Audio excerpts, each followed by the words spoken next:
하나님 말씀 보시겠습니다. 에스겔서 47장 1절부터 12절까지를 보겠습니다.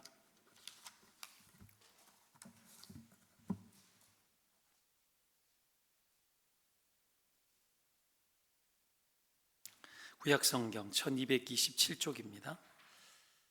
47장 1절부터 12절까지를 교독을 하겠습니다. 그가 나를 데리고 성전문에 이르시니 성전의 앞면이 동쪽을 향하였는데 그 문지방 밑에서 물이 나와 동쪽으로 흐르다가 성전 오른쪽 제단 남쪽으로 흘러내리더라.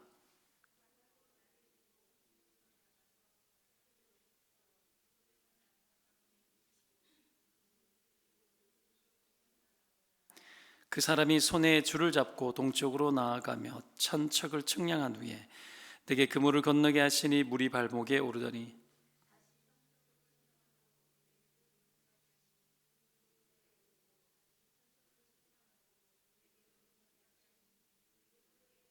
다시 천척을 측량하시니 물이 내게 건너지 못할 강이 된지라. 그 물이 가득하여 헤엄칠 만한 물이요 사람이 능히 건너지 못할 강이더라.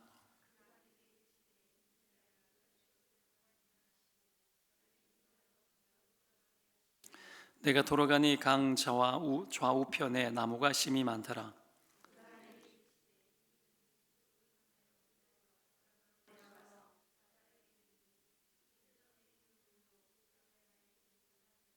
이 강물이 이르는 곳마다 번성하는 모든 생물이 살고 또 고기가 심이 많으리니 이 물이 흘러 들어가므로 바닷물이 되살아나겠고 이 강이 이르는 각처에 모든 것이 살 것이며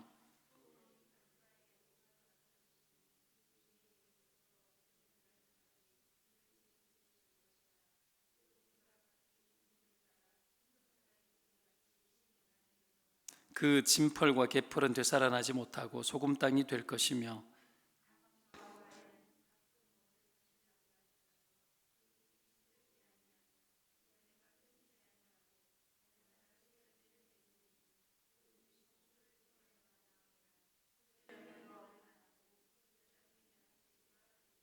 아멘.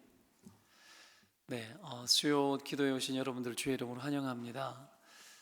가정에서 또 함께 동참하는 성도 여러분 주님의 이름으로 축복합니다. 지난 주일에 보니까 이제 함께 예배 드리는 자리에 소수가 나왔지만 제 시야가 이리저리 많이 흩어져서 집에서 예배 드리는 분들이 아마 얼굴을 쳐다보지 않는 목사처럼 보였을 겁니다. 그래서 이게 참 어려워요. 이게 교회 예배 공간이 길면은 별로 표시가 안 나는데 우리는 좌우로 돼 있다 보니까 좀 그런데 이해해 주시길 바라고, 한 번씩 제가 저 허공을 볼 수도 있으니까 여기 계시는 분들은 또 이해해 주시기 바랍니다. 또 같이 맞추려 그러니까 좀 어려움이 있습니다. 오늘 생수의 강이라는 제목으로 말씀을 전합니다. 에스겔은 나이가 30살에 바벨론 포로로 끌려갔던 선지자입니다. 젊은 나이죠. 젊은 나이에 이제 나라가 패망하고요. 그리고 성전이 무너지고 이방 나라에 또 이제 끌려가고 소망이 없는 거죠. 시기로 따지면 성전이 파괴된 지 이제 14년이 되었어요. 그러다가 오늘 이제 47장에 성전의 어떤 회복에 대한 메시지를 이렇게 받게 되고 있는 겁니다. 환상을 보게 되는데 이 에스겔 47장이 언제냐 하면 에스겔이 포로로 잡혀간 지 25년째 되던 해입니다. 그러면 에스겔 나이가 지금 몇 살이죠?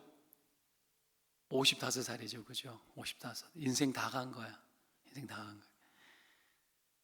25년이 지나서 뭔가 소망을 보여주긴 한데 참 암담하죠. 그죠? 우리나라도 그렇지만 여러분 6.25 이후에 아픔과 시련이 많았지 않습니까? 저야 6.25를 경험하지 않았지만 세상에 대한민국만큼 거지 같은 나라가 어디에 있었습니까? 게다가 여러분 이런 엉망진창이 된 폐허가 된 자기 나라, 게다가 이 사람이 이제 제사장 가문의 사람인데 포로가 되어지고 성전 무너지고 깨지고 이방 나라에 갔는데 설 자리가 별로 없겠죠. 그렇죠?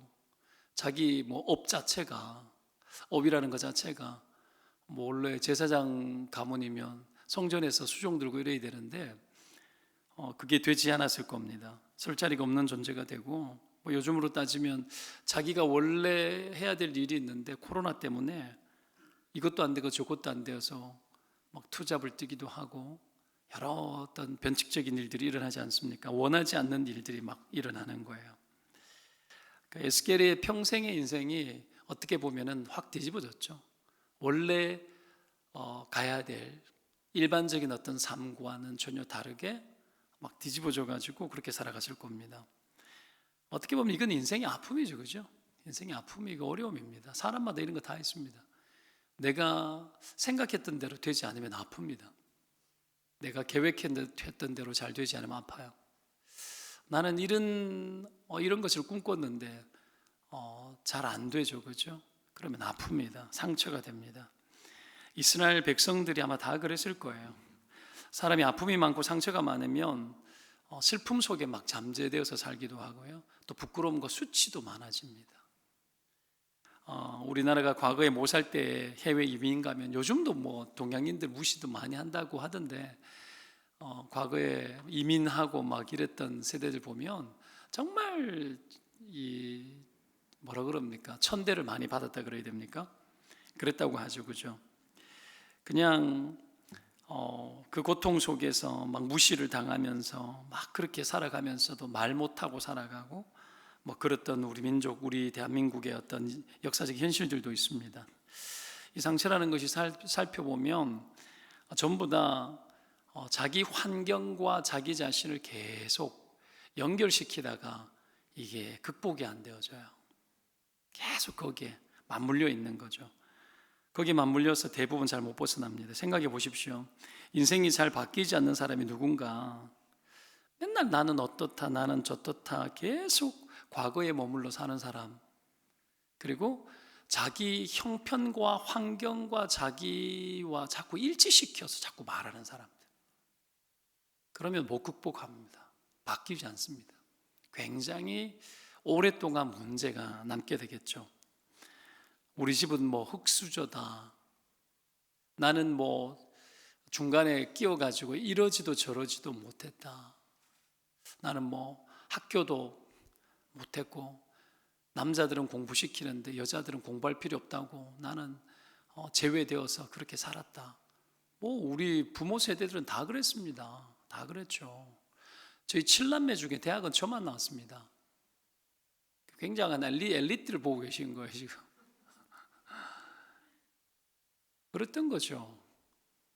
여자가 공부를 많이 했으면 고절, 참 남녀 간의 평등의 문제, 그 시대는 해결되지 않는 문제였죠, 그렇죠? 이런 어떤 상태로 살아갔기 때문에 가슴에 아픔을 안고 살아갑니다. 근데요, 때로는 이게 상처가 많다 보면 사회적 분노로 이어집니다. 세상의 문제를 보면서 마치 내 것처럼 흥분하는 사람들 있죠.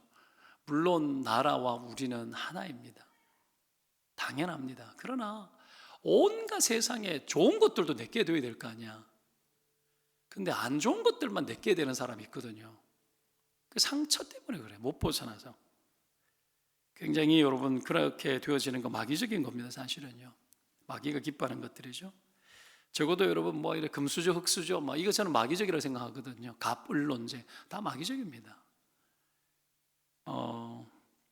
적어도 금수저를 비난은 안 할지 모르지만 흙수저인 자기 자신과 자기를 자꾸 통합시켜서 생각하는 못된 버릇이 막 있는 거죠. 뭐 저번하더라도 뭐 뒤돌아보면은 꽤 좋은 환경이었으면 좋겠지만 꽤 나쁜 환경 속에서 자랐거든요. 그렇기 때문에 그걸 내 인생의 환경과 지금 나를 자꾸 연결시켜 가지고 생각하면 지금의 삶을 살 수가 없고요, 극복할 수가 없는 겁니다. 여러분 복음이 뭐죠? 복음은 새롭게 하는 거죠. 믿으면 아멘. 복음은 새롭게 하는 거죠. 새로운 피조물이 되게 하는 겁니다. 이전 것은 지나갔으니 보라 새 것이 되었도다. 아멘.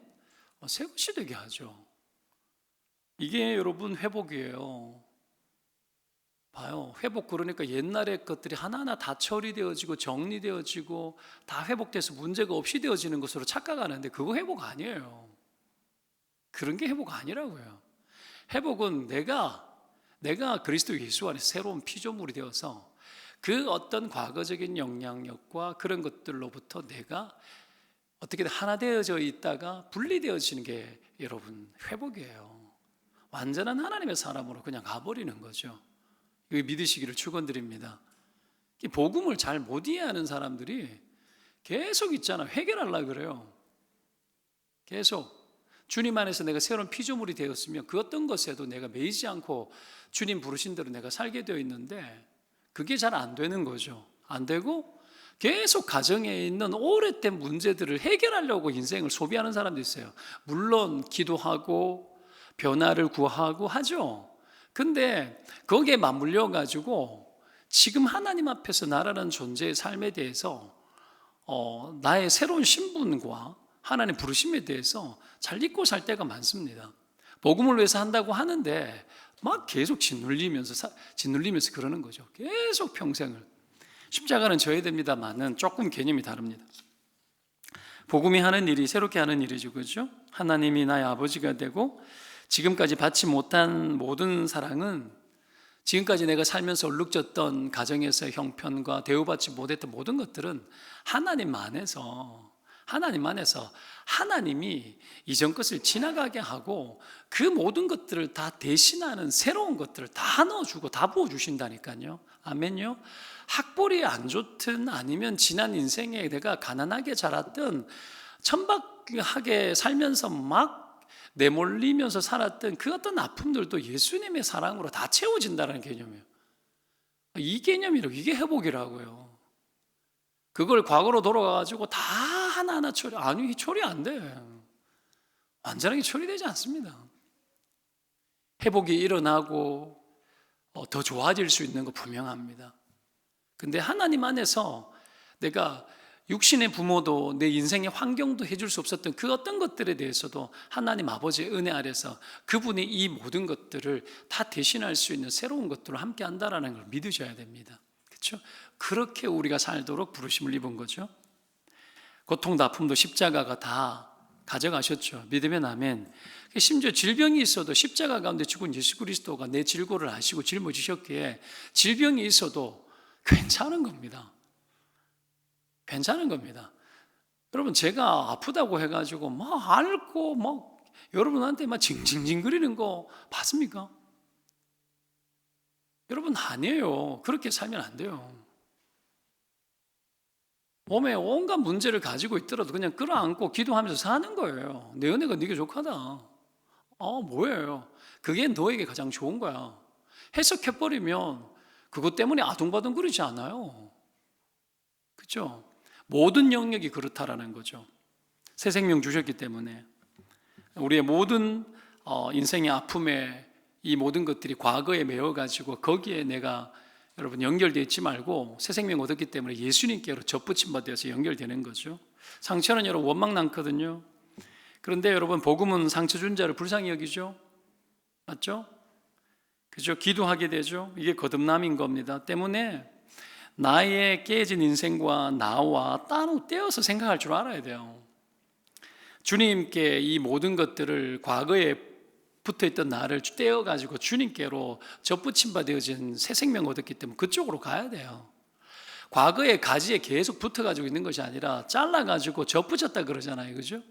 접붙인 거예요. 원둥치 자체가 우리가 원래 원둥치가 아닌데 떼내가지고 예수 그리스도에게 접붙임 받았다니까 전혀 다른 거라니까. 생명력도 다르고 공급받는 것도 전혀 다른 거라니까요. 우리를 그렇게 하셨음을 믿으시기를 축원드립니다.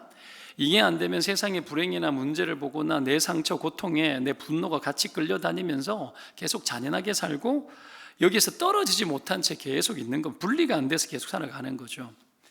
에스겔도 여러분 똑같습니다. 한 인간으로 하나님의 백성으로 살면서 나라 망하고 엉망돼 버렸는데 그런데 하나님이 불러주셨잖아요. 선지자로 부르시고 에스겔에게 비전을 주시고 할 일을 주시고 글을 쓰시는 거예요. 전혀 예측하지 못했던 부르심의 세계를 사는 거죠. 그렇게 되어져서 회복되어지는 거죠. 회복되어져서 회복을 말하는 사람이 되는 겁니다.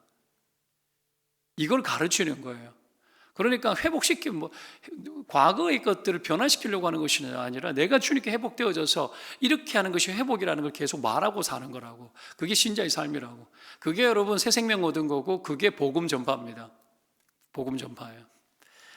자, 내가 회복되면 그래서 다 회복되는 거예요. 가장이 회복되어지면 가정이 회복되어지는 겁니다. 요셉 같은 사람 보시기 바랍니다. 형제에게 팔려가지고 노예 생활하다가 형제들 만났잖아요. 만났는데 이 사람은 과거에 매여 있는 사람 안 같잖아요. 이상하죠? 형제들이 벌벌 떨잖아요. 걱정하지 말라고. 하나님이 당신들 다 살리려고 나를 먼저 애굽 보낸 거라고. 그렇게 해석해 버리는 거예요. 주님께 접붙임 바 되어져 버리니까 과거와 분리가 되더라는 거예요. 과거에 분리가 안 되는 사람은 형제들 왔으면 내 같았으면 다 죽였을 것 같아요. 원망이 없는 거예요. 요셉의 인생에 원망이 있던가요? 여러분, 상처를 상처로 남기지 않아요. 누명 썼는데도 여러분 원수 갚던가요? 원수 안 갚죠. 상처와 얼룩으로 남아있지 않습니다. 이게 복음이죠. 따로 떼어서 하나님 앞에 자기 자신을 완전히 생각을 따로 할 줄 아는 거예요. 이게 영향력입니다. 분리가 잘 되는 사람, 이전의 나의 삶에서 분리가 잘 되는 사람이 제자의 삶을 삽니다. 예수님 오늘 갈 때 어떡하, 내가 주님 쫓겠습니다. 그러니까 부자 청년 이야기도 먼저 나오잖아요. 다 팔고 쫓아라 그러니까 걱정하고 가버리잖아요. 그죠? 그리고 뭐 아버지를 장례 지내고 오게 도와주십시오. 이별하게 해서 분리가 안 되는 사람이에요. 그게 그 순간만이 아니라 항상 그렇다라는 거야. 분리가 안 되는 거예요. 그래서 못 쫓는 거예요. 새로운 삶을 못 사는 거예요. 베드로가 용감한 이유가 뭡니까? 고기 잡다가 어떡하면 나를 쫓아라 그러니까 그 자리에서 버려두고 쫓았잖아요. 이 양반이 분리가 잘 되는 사람이야. 봐요. 예수님 배신하고 저주했다가 옷 끼어입고 뛰어들잖아요. 분리가 잘 되는 사람이야. 자기 실패해서. 와, 용기가 대단하다. 아니, 주님께 갈 줄 아는 거예요. 새 생명의 능력에 붙을 줄 아는 겁니다. 이거예요, 이거. 우리는 이걸 별로, 이 세상이 그렇잖아요. 정치인들, 무슨 연예인들 과거에 뭐 있다 들춰내잖아요. 들춰내가지고 자기가 다 끝났다 이러잖아요. 복음이 없는 거지. 복음이 없는 거지. 세상에서 잘 살라 그러면 정말 잘 살아야 됩니다. 그럼 복음이 없는 거예요. 복음을 모르죠. 복음을 모르죠. 회심하고 회개해도 안 받아들여줍니다. 그들의 방식이죠. 그러나 예수 그리스도 안에 살아가는 우리들은 입장이 다릅니다. 전혀 다른 세계를 살고 있는 겁니다.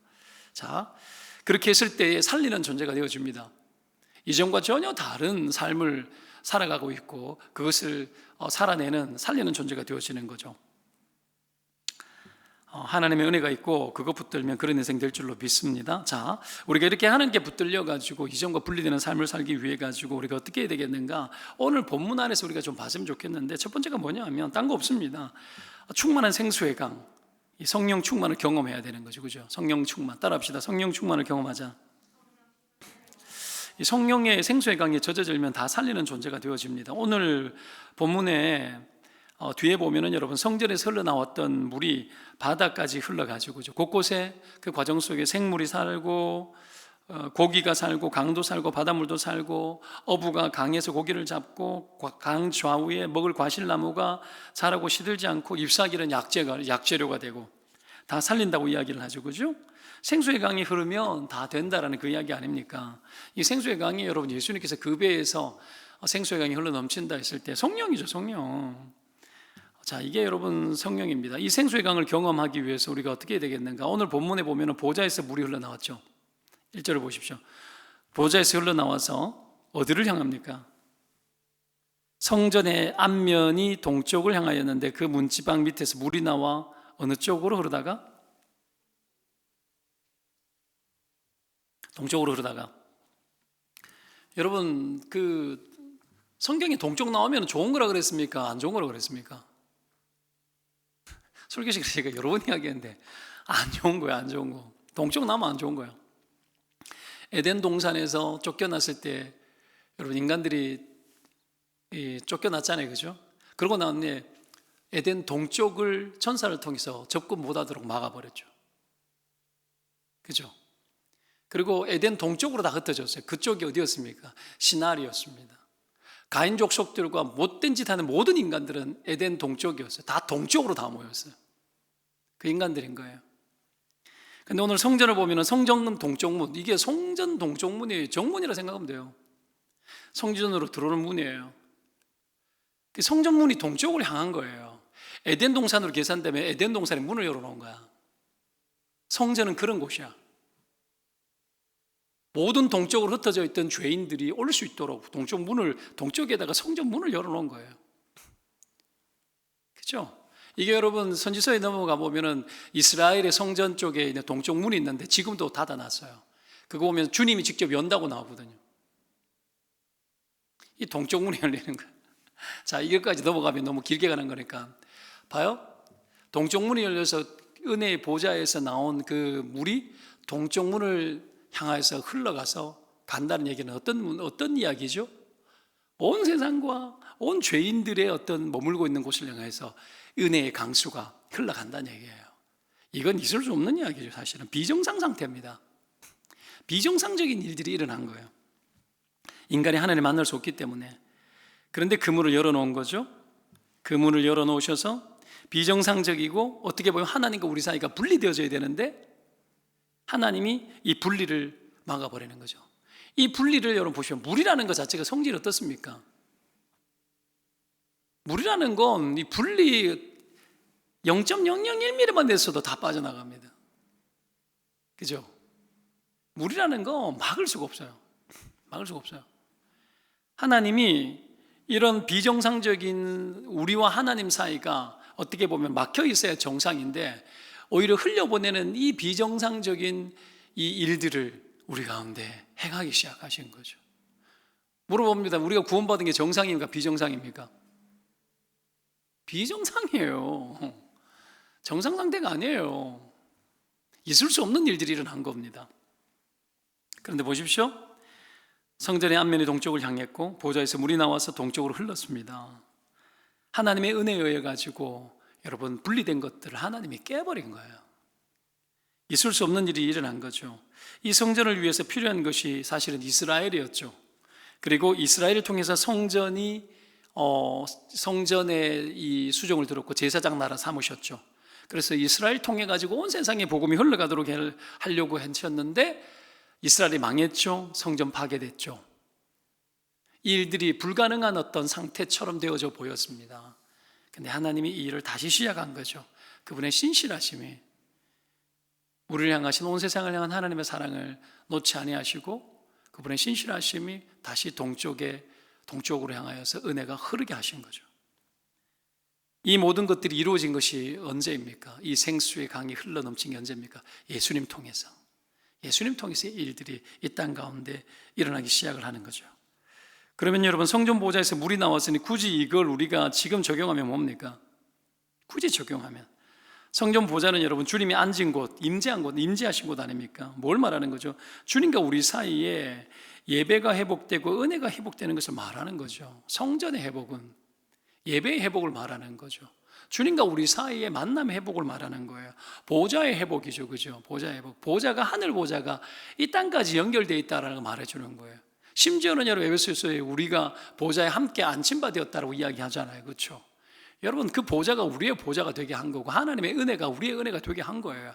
땅과 하늘을 일치시키시고 우리가 기도하는 자리가 보좌가 되게 하시고 하늘의 뜻이 땅에 이루어지고 여러분 천상회의에 우리가 동참하여서 이 땅의 모든 일들을 우리가 동참하고 이 땅의 모든 하나님의 역사들을 이루어 나갈 수 있는 그 자리에 우리를 두셨다라는 거예요. 이 놀라운 일들을 하나님이 일으켰다라는 거예요.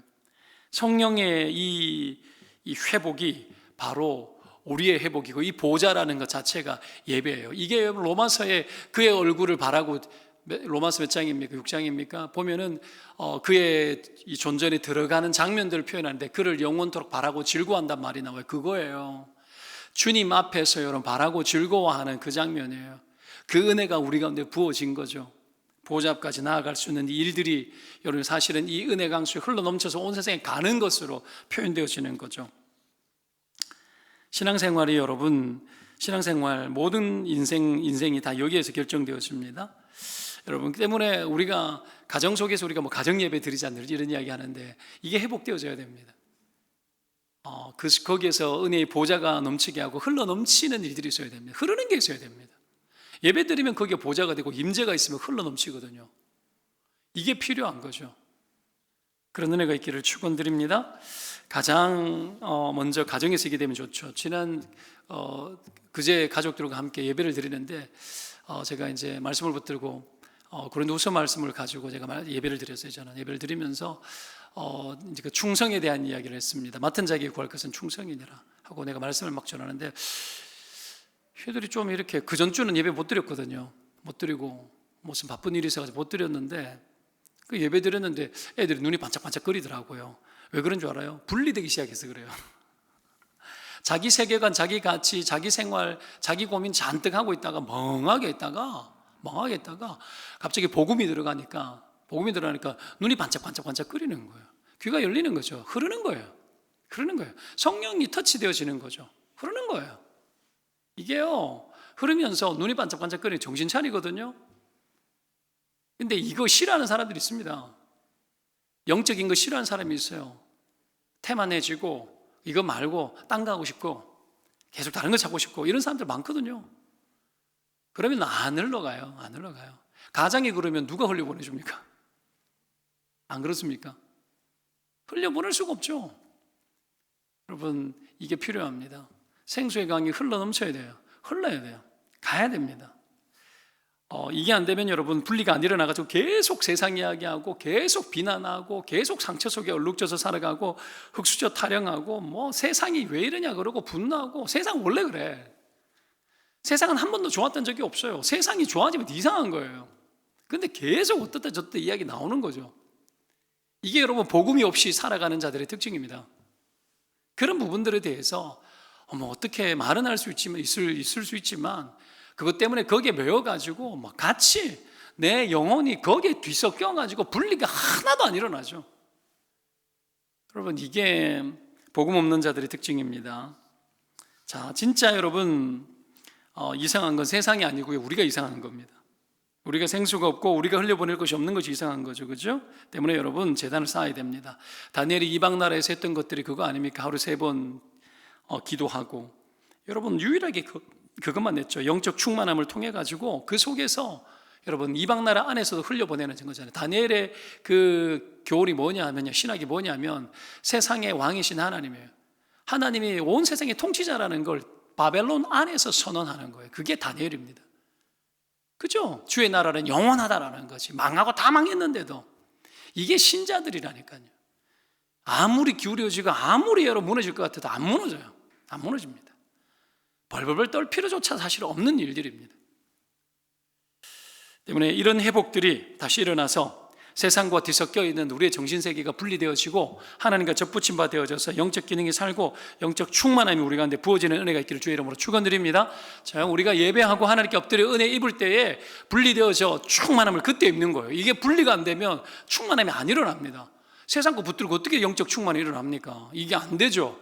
고민이 많고 생각이 많고 세상의 가치관이 너무 많으니까 충만하지 못하고 그래서 아무것도 안 되는 거예요. 때문에 우리가 집중해야 될 것은 보좌 앞입니다.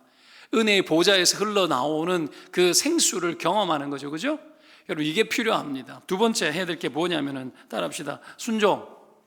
순종하는 겁니다.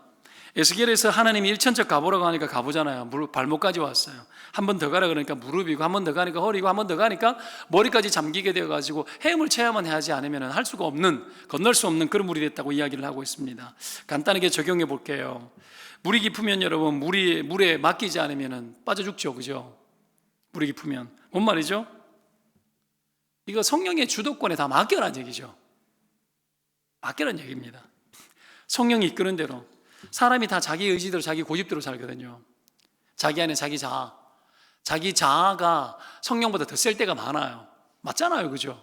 내 고집대로 해버리면 성령보다 더 센 거잖아요. 순간 그게 못 맡기는 거예요. 이게 왜 그럴까요? 발목까지밖에 안 차올랐기 때문에 그런 거죠. 여러분 물속에 들어가 보셨잖아요. 그죠? 발목까지에 이제 물이 있는 곳에서는 뛰어다니죠. 무릎까지 있으면 조금 뛰어다니는 게 조금 힘듭니다. 그럴 때 시골에서 물가에서 많이 놀아봤기 때문에 합니다. 허리에 들어가면, 허리 정도 가면은 못 뛰어요. 으악 이렇게 해야 돼. 수영장 수영해 보셨죠? 그죠? 가슴까지 오면 이거는 뭐 거의 걷는 것보다도 안 되잖아요. 그죠? 이거 아실 거 아닙니까? 자기 의지대로 자기 고집대로 못하도록 하는 겁니다. 여러분 이게 우리의 인생이라는 걸 알아야 됩니다. 예배하면서 우리가 하나님의 은혜를 입으면서 충만할 때 흠뻑 주어지고 흠뻑 부어질 때에, 그때에 여러분 우리가 주님 앞에 인생을 맡기기가 제일 좋잖아요, 그죠? 허리까지만 차고 할만하다 싶고 살만하다 싶고 그렇게 살아가는 사람들이 많거든요. 그런데 오늘 에스겔에게 뭐라고 이야기합니까? 더 가봐라, 더 들어가라, 더 깊은 곳으로 가라. 거기에 들어가서 물에 빠지는데 빠져서 죽을 판인데 들어가라 그래버리는 거예요. 뭐죠? 성령께 맡겨라, 하나님께 맡겨라. 다른 말로 벼랑 끝에서 뛰어내려라, 그 이야기잖아요. 성령이 한다, 내가 한다라는 거예요. 영적으로 깊어지고 충만해져서 내 의지, 내 자아 다 깨지고 그것대로 안 돼도 관계없어, 이 말이에요. 여러분, 내가 하려고 할 때에 문제가 생기는 거죠. 물에 몸을 맡기면 뜨잖아요. 못 맡기는 거예요. 힘 막 들어가면 빠져 죽어요. 우리가 왜 자아가 안 죽고 내 의지대로 다 하려고 하나? 성령 의지하지 못해서 그렇죠. 아직 발목이어서 그렇습니다. 고집투성이고 자기 하고 싶은 대로 하고 싶어서 그래요. 깊이 안 들어가려고 하기 때문에요. 여러분, 내 하고 싶은 대로 하는 거죠. 자아가 안 깨지기 때문에 그럽니다. 자아, 내 안에 있는 자아, 에고. 여러분, 이게 여러분 박살이 나야 되는데 성경은 말하죠. 그리스도 예수와 함께 십자가에 죽었다고. 뭐하라 그랬죠? 날마다 죽었음을 선포하라고. 내가 죽었습니다. 이건 여러분 주께서 이루신 일이기 때문에 죽었다고 그대로 선포하면 그대로 내게 이루어집니다. 믿으면 아멘. 복음이 뭔 줄 아십니까? 하나님이 행하신 것들에 대해서 아멘하고 받아들이는 게 복음이에요. 내가 어떻게 바꿔내려고 그러잖아요. 이건 예전 습성이야. 이거 아까 이야기했던 과거의 어떤 부분들을 내가 다 고치고 바꿔내려고 하는 거 똑같은 거예요. 왜 안 바뀌지? 왜 안 바뀌지? 십자가에 죽었습니다를 선언해야 돼요. 끊임없이 선언해야 돼요. 그렇지 않고서는 여러분 안 바뀝니다. 안 뒤집어집니다. 그렇게 죽었다고 선포할 때 성령이 기뻐하고 불리잖아요. 그게 예수와 함께 내가 죽었습니다. 나는 주님의 사람이 되었습니다. 세상과 분리하고 주님께 붙을 때에 하나님, 나의 모든 상처는 이전 것입니다. 끊어내야 됩니다. 나의 자아, 나의 고집 이전 것입니다. 주님 분리시키고 십자가에 그 모든 고집 죽었습니다. 선언할 때 성령이 책임지죠. 그러면 더 깊어집니다. 허리까지 오고 가슴까지 오고 잠기게 합니다. 믿으면 아멘.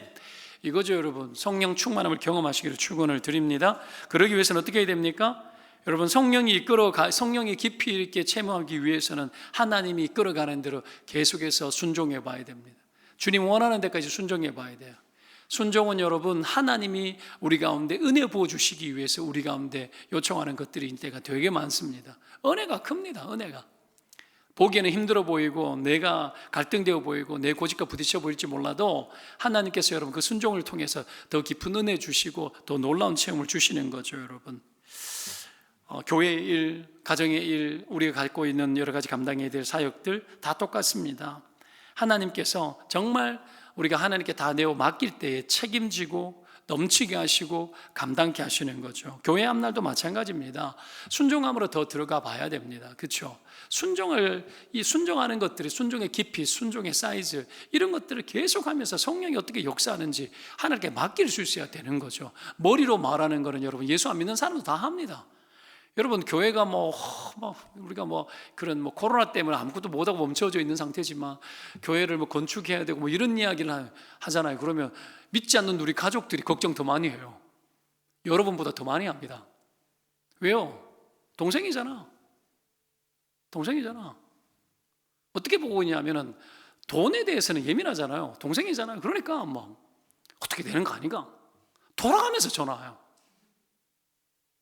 아무도 어떻게 되냐고 교인들이 이거 가지고 내는데 전화한 사람 한 사람도 없었어요. 근데 가족들은 다 전화해.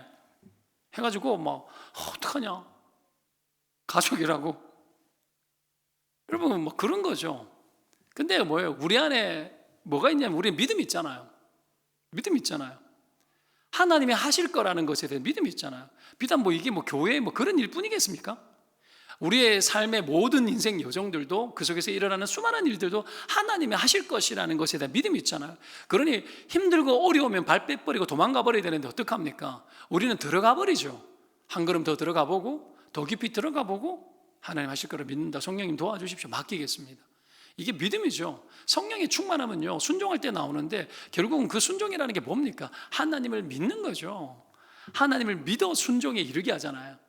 그것 때문에 우리가 자유를 누리는 겁니다. 성령이 이 모든 것들을 달아보고 계십니다. 사랑하는 여러분, 우리의 불행한 정체성과 아니면 과거적인 정체성과 분리되어지지 않는 수많은 인생의 문제들 때문에 얼룩져서 살아가는 그 모든 고통과 아픔들도 내가 성령과 하나가 되어지고 하나님과 연합되어지면 여러분 다 분리되어져서 우리가 여러분 성령의 충만한 상태에 헤엄쳐야지만 건널 수 있는 그런 강의 상태로 우리가 여러분 들어간다라는 것을 믿으시기를 주의 이름으로 축원드립니다. 하나님의 이 놀라운 것은 말씀을 정리하면서 보십시오. 이 은혜가 온 세상을 다 살리잖아요. 은혜의 보좌에서 물이 스며 나오는 이 물이 끊어지지 않고 끝까지 흘러가고 다 살리고 그게 어디까지 가는 거예요? 온 세상까지 다 가는 거예요. 결코 하나님의 은혜는 빈약하지 않다. 결코 하나님의 은혜는 부족함이 없습니다. 넘치고 넘친다는 걸 오늘도 믿으시기를 주의 이름으로 축원드립니다. 이 은혜 속에서 살아가는 저와 여러분 되시기를 주의 이름으로 축원드립니다.